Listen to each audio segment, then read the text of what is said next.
Good afternoon. My name's Mark Gracie. I'll be running the webinar today. Thank you for joining us, and on this rather hot and balmy day, I hope you're all sat comfortably in a nice air-conditioned office. We're going to talk about general data protection regulation. Specifically, I'm going to cover an overview of where we're at with the general data protection regulation, and then look at what we know now and what we can expect in the future with regards to where things are going with the regulation and compliance in the UK. So as I said, my name is Mark Gracie. I have worked in the internet industry since the mid-90s, and an element of that role was a 15-year career in a regulatory environment, of which an element of that was dealing with data protection and being a data protection officer, certainly at the time when the Data Protection Act came in 1998. So that's essentially the foundation by which I'm building up the Digital Compliance Hub, which is an element of my business, and hopefully that you'll find this webinar useful as a tool, or even if it's an aid to getting up to scratch with what might need to be done with data protection within your business, and how you can take forward a sensible approach to ongoing compliance. So, as I said, we're going to cover the general data protection regulation. We're going to have a look at what we know so far, and also have a look at what we can expect in the future. And the future is not that far away, because it's less than a year now until the general data protection regulation becomes a UK law. We've already got some information about what's happening with the regulation and what it means, and we've obviously got quite a lot to come as well. I meant to say at the beginning, actually, presentation will probably be about half an hour. In the control panel, you should see a questions panel, which you can type in any questions, and I'll pick up on those at the end. So if you think of anything on the way through, by all means, type them in that box, and I'll pick out a few with the time that's left at the end. So to put everything in context, a data protection timeline. 1995, the Data Protection Directive was published, and it became UK law in 1998. 14 years later, a first draft of the General Data Protection Regulation was published, and that led to the final version being agreed last year, with a 2 years grace period for implementation in member states, which means that, as I'm sure you're all aware, the 25th of May 2018 is the date in which the regulation becomes effective, and we're currently in almost the middle of that, just edging towards just over the middle, and we're already seeing some Information Commissioner guidance and Article 29 Working Party thoughts on certain aspects of the regulation, and no doubt you're seeing and hearing lots about the GDPR right now. There was certainly a real rush a couple of weeks ago when the 25th of May 2017 happened, and everyone was talking about it only a year to go. And I'm sure you've come across all the doomsayers saying you've got less than a year now and it's all going to go horribly wrong if you don't get a move on. So next year the UK Data Protection Act will be no more and will be replaced by the General Data Protection Regulation. And then, of course, the year after, we are leaving Brexit. So who knows what that might mean. We've certainly got some indication, and I'll talk about that a bit later in the presentation. So first of all, an overview of the GDPR. I hope this will be useful to you guys, even if it's just as a way of a refresher. There's clearly quite a lot of complexity to the General Data Protection Regulation, as there is with any legislation, be it national or part of European legislation. But in a simplistic sense, at the heart of General Data Protection Regulation, or data protection regulation in an overarching sense, is of course personal data. So data relating to living individuals, and the regulation has numerous elements which are all focused around making sure that personal data and the rights of EU citizens are taken care of. So I'm going to whip through the general areas, which are the reach and scope of the regulation, the principles, lawful basis for processing, individuals' rights, accountability, breaches, transfers, and enforcement. So first up, scope and reach. This is a European piece of legislation which covers the whole of the Europe. It's a regulation, which means it's different from a directive. So it's not something that needs to be implemented in the member state law, but a regulation that covers the whole of Europe. In terms of scope, it now includes controls and rules relating to processors as well as controllers. Data controllers were the main target of the Data Protection Act, but now data processors too have to carry out due diligence and risk management and data protection principles as part of what they're doing. They can't leave that all to the controller to take responsibility for. And in terms of from a definitional point of view, not much is changing in terms of defining personal data, but probably the key thing that's being highlighted is the fact that personal data, if there was any doubt, now includes online identifiers, and depending on your business, that may or may not be relevant. But if you have access to data, things like IP addresses or online ID tags and those kind of things, then if you were in any doubt, they now are included in personal data and therefore covered by the regulation. The Data Protection Act has a number of principles, and the GDPR is no different. In fact, it covers pretty much everything you'd expect. Data processing has to be lawful, fair, and transparent. So you have to have a good reason for processing it and have a legitimate purpose. The data you process or you collect has to be relevant. You can't collect stuff you don't need to ask for, and you certainly can't process it unless it's unless you're processing for the original purpose. You have to keep it up to date. So if your data subject tells you that the data has changed, then you need to make sure you change it. And of course, that means that goes through the whole system. So that scales out to any processors that might be doing the work for you and whoever else you may be lawfully sharing the data with. You shouldn't store the data for any longer than you have a necessary reason for doing so. So you can't just keep data for the sake of data, and you need to make sure that it's secure. So nothing new in terms of data protection approach. That's what the Data Protection Act is all about, based on the original directive, and those principles stay in place with the regulation.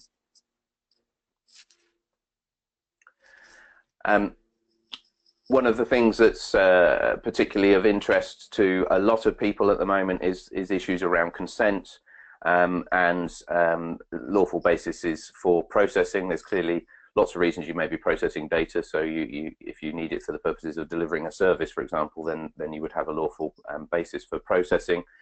The big challenge, particularly for marketers, is the consent mechanism, which is becoming much stricter. Specifically, you have to have a very open and transparent explanation as to why you're collecting the data and the purposes for which it will be processed. And you need to make sure that the data subject is opting in. So gone are the days of the pre-ticked marketing box, untick this box unless if you don't want to be marketed to, as an example. Those will no longer be valid, and you can't do things like we would like you to verify your continued consent for us to process your data for marketing purposes, and we'll assume that it's okay if we don't hear from you. That kind of assumption is not allowed, nor are the pre-tick boxes. So things like soft opt-in and everything like that, the processes really are changing, and as we'll talk about a bit later, there's obviously other rules and things around accountability. So being able to record that you got consent at a particular point and being able to demonstrate that that consent was given. And in the same area, there's also new rules around children's data. Children have a specific mention in the regulation. Children's being a child, I should say, being defined as 16 or under, although member states can be flexible with that age, as long as it doesn't drop below 13. Children's data, if you're processing it, particularly for the purposes of marketing, you need to provide explanation as to why you need the data, and you need to have things like privacy notices and other statements written in a child-friendly way, which, to be frank, is probably not a bad idea in general. If you write things that a child can read, then most people will be able to read it and understand it, rather than being slightly maybe getting too technical about the law and how you're saying things. And furthermore, on children's data, obviously, if you've got a service that is aimed purely at children, then you might not need to do this. But if it's a service that may attract attention of children, then you're going to have to try and verify whether they are in fact a child. You need to carry out some kind of age verification. And if it turns out that they are a child, you need to get guardian or parental consent before you can process their data. Somebody did ask me whether there were any provisions about vulnerable adults who could potentially also be at the same kind of risk as children. The answer to that is they aren't treated any differently than any other data subject.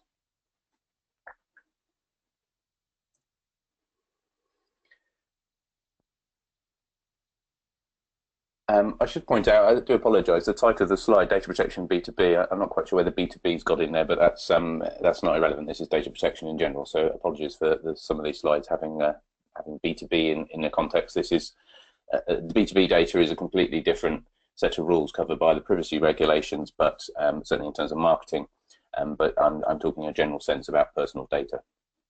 Right, so moving on, individuals' rights. There are rights in Data Protection Act right now. Probably the most well-known one is the subject access request, or the right to have access to the data that you're storing. That still remains. One of the changes is you can no longer charge £10 plus VAT for the privilege, which for some businesses is going to be an issue, because I think a lot of businesses have used that as a barrier to sort of put people off actually putting in their request. So if you are working for a business or helping a business that's in that situation, then they're going to find that they're not going to be able to use that as a technique to control how many subject access requests you might be dealing with. But individuals have a right to be informed about how their data is being processed, to get it fixed if it's out of date or needs updating. They have a right to restrict the way that their data is processing within the reasons for obviously, if you need it for the purposes of delivering a service or a product, then that's going to be limited. But in a similar sense, they also have a right to have controls put in place around how automated decision making is carried out on their data. And again, in the marketing space, there is a lot of information about how profiling and things like that can be needs to be controlled and managed. But there's two on there that are new, right in the middle, right to be forgotten, which is the ability for a subject to say that they don't want you to hold their data anymore. Obviously, that doesn't mean that they can tell you not to hold their billing data so that they can't be charged for a service, but it does mean that if you had data that you may be storing for a particular purpose, say for marketing, and they'd consented and they'd opted out, then you should make sure that any data relating to that need is removed. And the other one is the right to have data exported in a format that can be used either for themselves or exported to another system. And I'll talk a little bit more about that because the Article 29 Working Party have produced some guidance in that area, so we'll talk about that a bit more in a bit.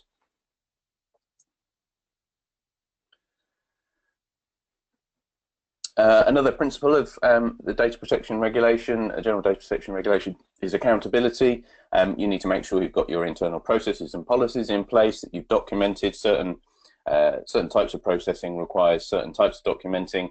I already talked about in the consent for the purposes of marketing, for example, you would need to ensure that you've got a record of when somebody consented to the use of their data for marketing. You may need to have a data protection officer. In fact, you may even be a data protection officer, but they have there are specific rules in the regulations around the role of a data protection officer, what that kind of role might look like, and the ability to allow them to get on and do their job within an organisation, and have essentially the ear of the board in terms of carrying out their role. Not everybody needs to have a data protection officer. Some businesses may opt to have somebody responsible for data protection who, under the regulation, may not officially be a data protection officer, but certain types of businesses do. Typically, public authorities and public bodies, people who process larger quantities of data, for example, who have will have a need to have a data protection officer. So somebody in their business specifically responsible for data protection compliance, and being involved in the next thing on that slide, which is about data protection by design, and those kind of things. It doesn't necessarily need to be an employee. It can be somebody who's doing it as part of their existing role, or indeed you can outsource to a consultant to act as your officer, but you do, under some circumstances, have to have somebody specifically defined as a data protection officer. The next one I already mentioned, data protection by design and data protection impact assessments. This is building on what's been general best practice for from the Information Commissioner in terms of privacy impact assessments. It's basically if you have a new product or service, or you're designing changes to your systems or your processes or your services, you need to make sure that you take into consideration the ramifications for the data subject's data in the use of that system. So you need to have data protection not only built into your service and product and making sure that you're compliant, but also you need to ensure that you've considered all the possible opportunities to make sure that the service or the product is compliant with the General Data Protection Regulation. You need to have records of how you're processing data under certain circumstances. Particularly if you do automated decision making around processing data, then you need to have a record of how you're doing that processing and those decisions. You need to maybe sign up to some best practice codes. So you may, or some certifications. So in your industry, you may find that the industry bodies or trade bodies may be looking at producing codes or best practice guidelines, which are an agreed way of dealing with data protection within your industry, and you may need to find that you may need to seek out whether you've got those in your industry and whether that's a regulatory requirement for you to comply with those.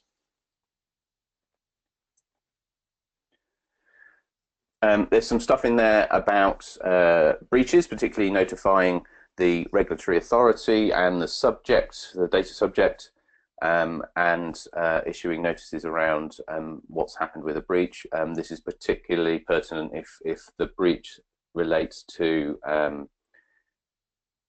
significant harm to the data subject. So, a good example is somebody hacks a website and gets access to credit card details. Then there's a good significant harm that their data could be, their credit card details could be used to commit fraud, and therefore there's potential harm. And then obviously there's more sensitive data issues around things like health records and things like that. So we sort of have a mechanism and regime in place at the moment, but the GDPR codifies that and specifically sets out rules around notifying the local authority. Your member state will have its own authority. Ours is currently the Information Commissioner's Office, and also the data subject. There's rules, as there is in the Data Protection Act, around transfers, particularly around dealing with international transfers outside of the EU, which is possibly going to introduce some interesting challenges ahead for when we leave Brexit, because we're outside the EU. How will we be treated if we're considered a third country? Then there's a different set of rules that we'll need to get in place to ensure that, or you'll need to ensure that you are sticking to, for the purposes of being able to demonstrate to people operating across Europe that you are applying adequate safeguards relating to the way that you deal with data. So very similar to the essentially the same arrangements that we have with the US. Of course, we just want to make sure we don't go down the mess that turned out to be with regards to safe harbour. But there's clear rules around what you can and can't do with data, transferring it out of the EU, and that has, as I said, ramifications for us leaving in probably 2019. And then finally, these are the ones that you tend to see as the highlights. The stick maybe to get you to pay attention to GDPR compliance, the fines, the enforcement. Under data protection rules at the moment, the Information Commissioner I think can fine up to about $500,000. To put it into context, I think they fined 400k to TalkTalk for their breach last year. Going forward, and whilst it's not clear exactly how these fines will be applied, there's two levels, and it's defined in GDPR as to which level applies to which particular thing. But say, for example, it's a breach of data, then you're looking at the larger one, which is 4% of global turnover, or 20 million euros, whichever is the largest. Now, clearly that's significantly more than the 500k that the Information Commissioner can fine right now.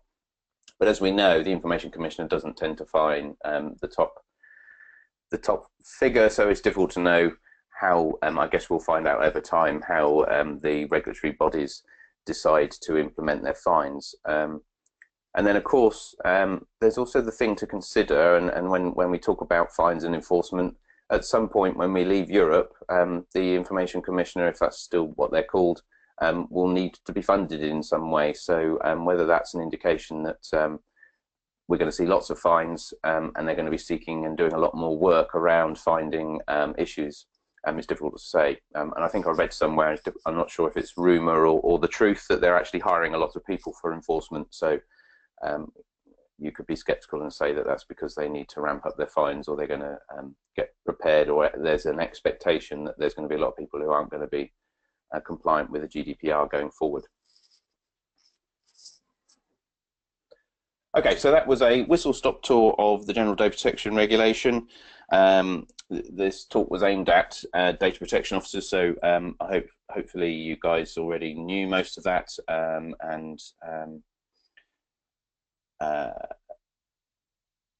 the thing that we're now going to move on to is what do we know so far? Well, we know that the law's becoming law in the UK next year, just under a year away, on the 25th of May 2018, and we know that we can expect ICO guidance and Article 29 Working Party guidance. We've already got some in that area, and that's what the grey and the yellow columns there represent. It introduces an interesting challenge that if you're trying to get your business ready for being compliant by the 25th of May, how do you do that when there's different bits of guidance coming out here and there, and your interpretation based on what the Information Commissioner has interpreted may change. But unfortunately, this is the environment we live in, and we'll have to bear with the regulators and the European organisations in determining how they are looking at the regulation and interpreting it, and being flexible enough that if you've made a decision within your business to do something in a particular way, that the guidance may change. And a good example of that is the draft consent guidance, which was published in March from the Information Commissioner. We're still waiting for the final draft. They're still talking about it as though it is the final draft. For example, it's linked to from their 12 steps to compliance infographic and document. But they also said that there was quite an unprecedented number of responses to that guidance. Who knows what might change, if anything. And then the other thing, sticking with consent, of course, we're expecting Article 29 guidance on consent as well. So there's still a toing and froing about how we're interpreting all of this based on our own experiences and based on what the Information Commissioner or even European regulators are saying.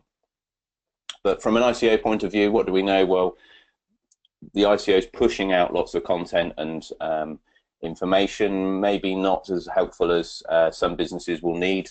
In terms of the detail, their little toolkits, for example, don't particularly go into any detail other than to tell you at the end a score of how compliant you're currently looking and how worried you ought to be.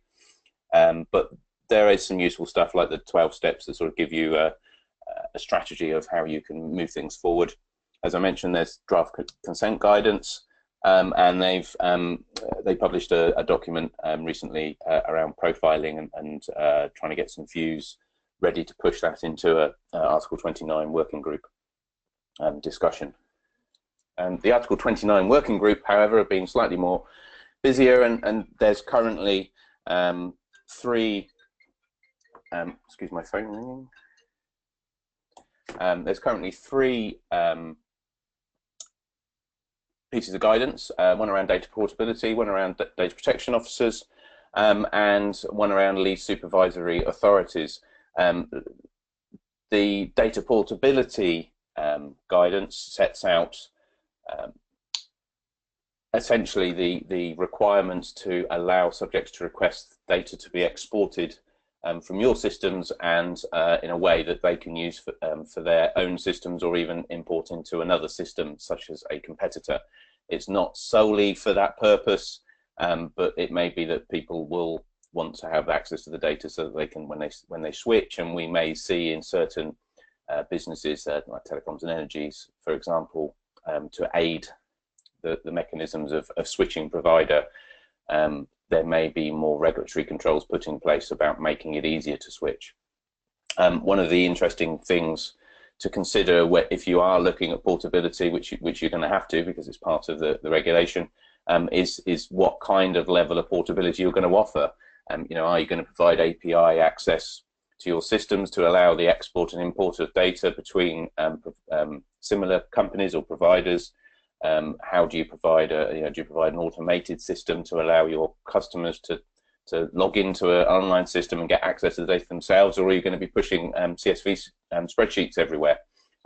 The guidance, I mean, in all these documents, actually, the guidance is only sort of around, I think the longest one is 25 pages, so it's not a massive read, but there's actually quite a lot of useful information in there about what you should and shouldn't be looking at.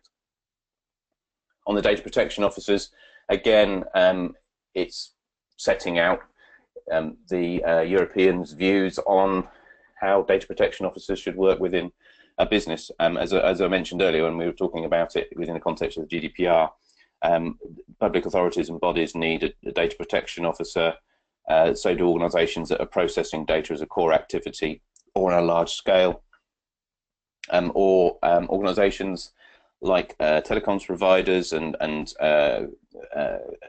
if you have data which you use for credit scoring and things like that, then you will probably need a data protection officer. So there's a lot of information in there actually as to what kind of businesses are likely to be expected to have a data protection officer, the status of the data protection officer within a business, and also what you need to look for if you're thinking about hiring one for expertise and skills. Of course, if you're on this call because you are a data protection officer, then you might want to have a look at it to see whether there's anything you need to do to get yourself into a position that you qualify for being the data protection officer going forward. Although the regulation doesn't go into details about whether you need to have a certain set of certifications or be trained in a particular way, but you might want to look at ways that it might help you in your role within your business. And then finally, the lead supervisory authorities guidance is about more around having data from different member states and who is the lead authority in terms of investigating an issue, and also actually outside of the member states. So if you have a US company that has impacted on a UK citizen's data, that is quite straightforward that becomes a UK authority, but is that complicated by the fact that the US company might have a presence in Ireland or in France, and how that might work, as well as data switching between different citizens. So there's some pointers there about the main establishment of the controller and what to do actually in joint responsibility. If you've got two controllers responsible for the data and they're in different member states, how does that balance out? So that's what we know so far. what does the future look like? As I said, the future is not that far away, but um, in the next 2 or 3 years, it's actually going to be some interesting times in the UK because of Brexit and various things.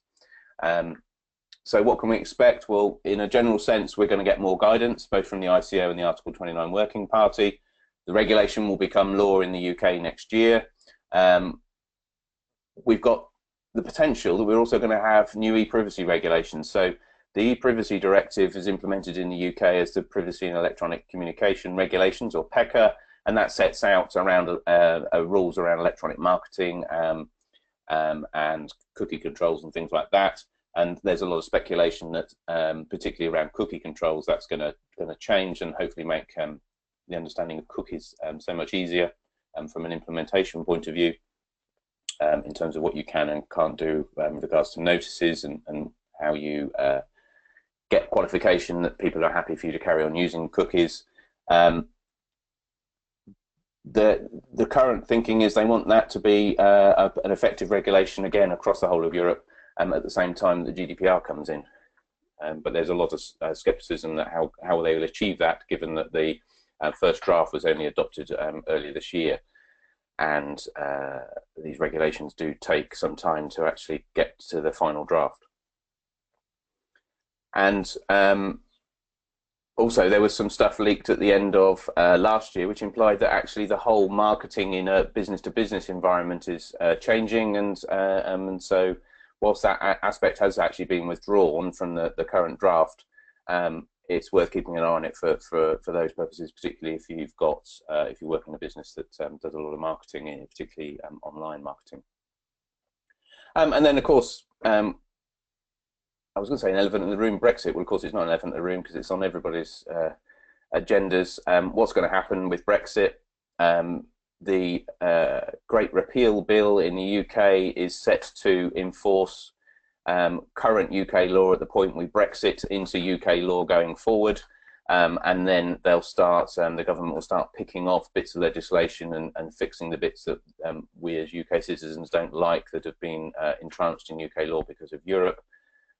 So maybe we'll be able to have wonky shaped bananas and cucumbers and stuff like that, but also in a data protection point of view, is anything going to change? Well, probably the sort of the quick answer is probably not very much, because I mean, we've got a data protection regime already, which isn't too far. It's not as strict as countries like Germany, but we've got a regime which isn't too far from the GDPR already. So it's unlikely that we would have any major changes. And also, we've got to consider where things are going to change with us leaving Europe and how that sits, as I said earlier, about third country positioning and how we sit within Europe with regards to data transfer. I'd be very surprised if we see any particular changes in our data protection laws, but the interesting thing will be how you as businesses will have to comply with maybe a slightly different set of rules with regards to transferring data outside of the UK, or indeed dealing with EU citizens when we're outside of the EU. And then we've got this period of time where things are going to start to happen. People are going to get fines across the different member states, and what that might mean is something to keep an eye on. In terms of guidance to come, apologies, I seem to have put the ICO column as exactly the same as it was on the previous slide. We should have some consent guidance at the this summer, apparently, but we'll wait on that. And the ICO are doing some various other bits of guidance coming forward. The Article 29 Working Party, however, has got quite a lot to get on with. As I mentioned before, they're going to produce some consent guidance, some guidance about transparency, profiling, high-risk processing, certification, how the fines might work, dealing with breaches, and dealing with transfers, both internally within the EU and dealing with third countries and external exports. So if you're sat there wondering how is this going to work within your business, well, hopefully you're already on the road to compliance, but essentially, as I see it, there are 5 ways of getting yourself ready, or 5 parts to the process of getting your business ready for the GDPR. You need to get yourself prepared, so you need to understand what's changing and how the GDPR is going to impact your business. You need to get the senior buy-in that you will need within your business to actually get things rolling, and you need to get your relevant members of staff across your business involved in the process going forward. So depending on the size of your business, that could be anything from a member of HR, so that you can talk about HR in employee records, a member of sales and how they interact with your customer data or prospective customer data, your marketing team, your support team, your customer services, and so on. And you also need the techies who look after your systems, and anyone else who is relevant, who has access to the data, or has a need to process data in one way or another.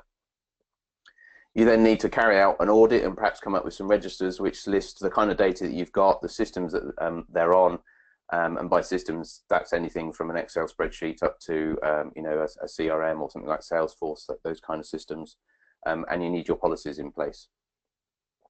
Sorry, you need your register of the policies you've got in place right now, because then the next step is to look at all of those, your data systems and policies, and work out what needs changing, and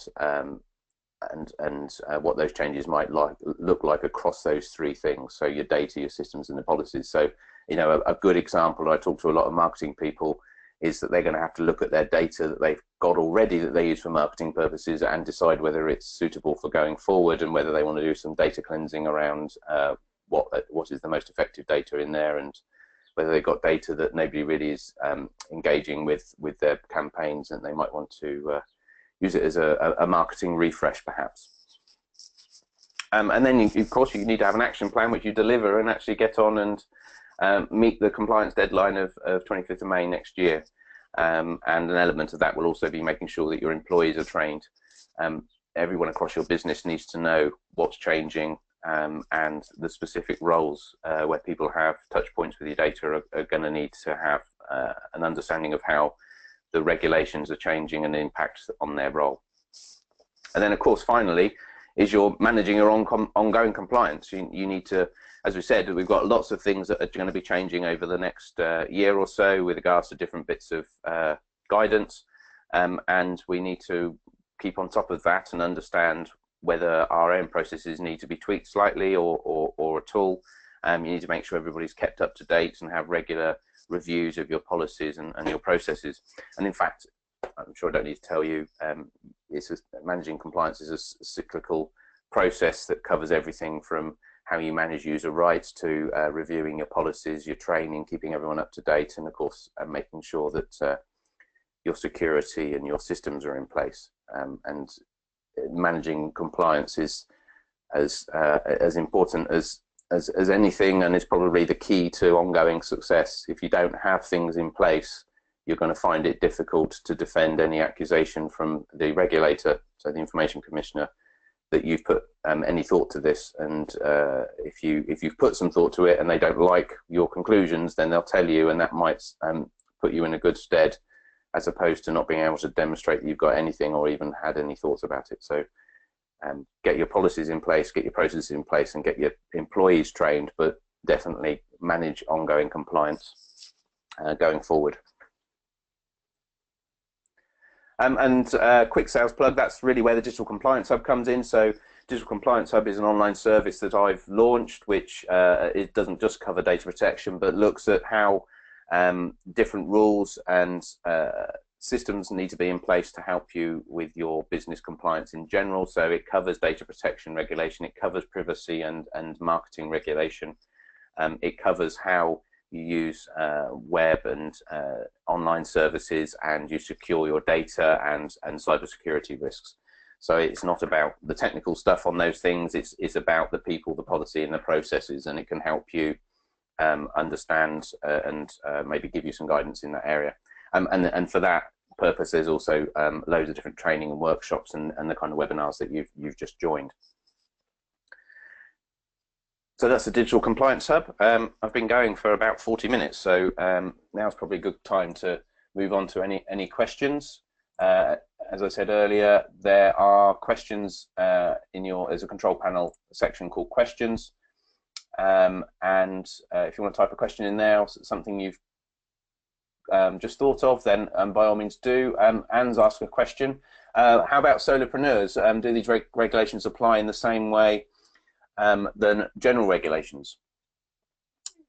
The data protection regulations apply to everybody. It doesn't matter how big or small you are. If you're processing personal data, then you need to comply. And I think actually from a bigger scheme of things, this is one of the areas where there's lots of work to do, because I talk to a lot of small business owners and their approach is that data protection isn't high on their agendas, and their idea of compliance is registering with the Information Commissioner, which yes, you're registering for the purposes you process data, but you're not actually demonstrating that you are compliant. So yeah, I'm afraid so. Everybody who processes personal data needs to pay attention to this regulation, as indeed they should be with Data Protection Act as well. I mean, most of the principles aren't different, and the approaches aren't different.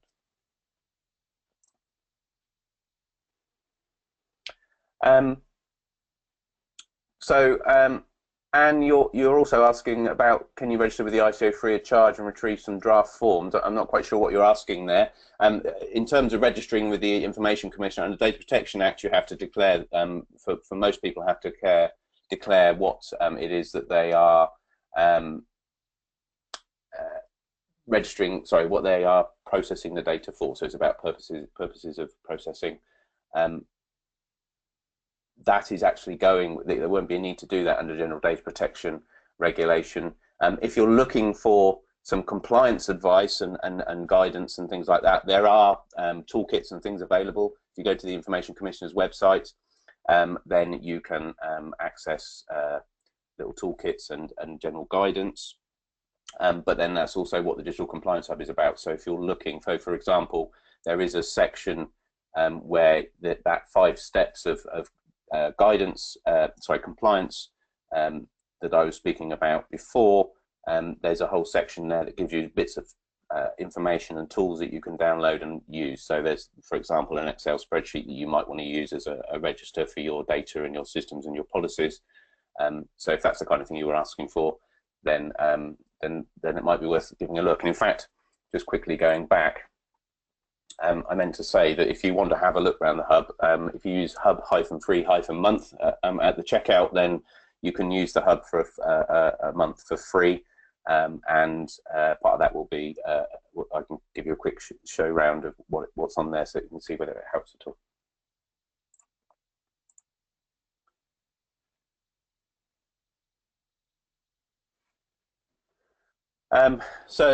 Domhnall, you've asked a question. Lots of parts of the GDPR say to be determined by law of member state. How do you see these going post-Brexit?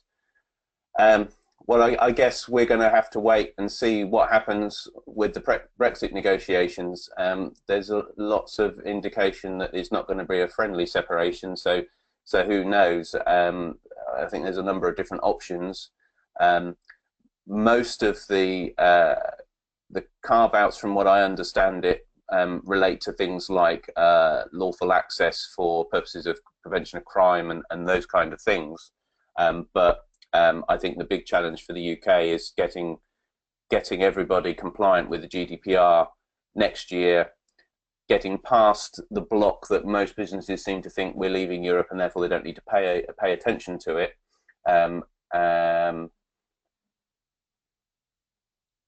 What will happen post-Brexit is going to be down to what happens with our approach and also the kind of deal we get with a Brexit. I think in my mind, I'm not sure quite whether I've answered your questions, but feel free to ping me an email and we can discuss that further if you like.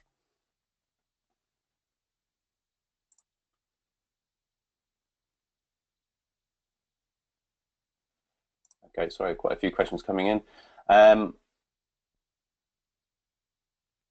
So Natasha's asking, what about a service provider dealing with limited company directors, contractors? The way to look at it is it's about personal data. In a B2B world, personal data does, there are some touch points with the general data protection regulation. The probably the most significant thing is that a sole trader is their data is considered personal data, as is the data of partners in a partnership, and in some circumstances certain types of director related data.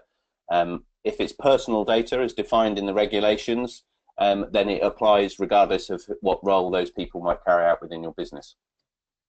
I hope that answers your question.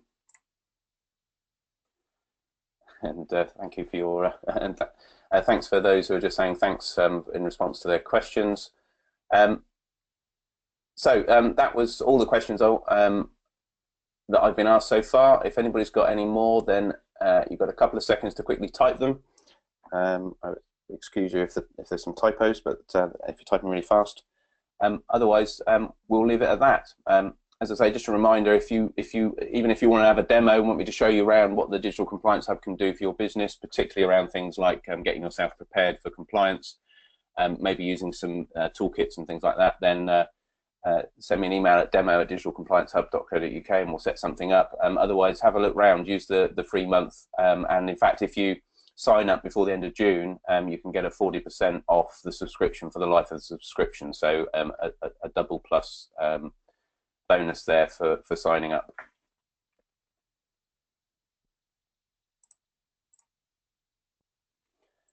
Okay, well, thanks very much for all the feedback. I hope I successfully pressed the record button, in which case I'll send around a copy of the slides and a link to the recording, so if you want to go back to that. But otherwise, do get in touch if there's anything that you think of that you wish you'd asked. Other than that, thank you very much for joining. Thank you.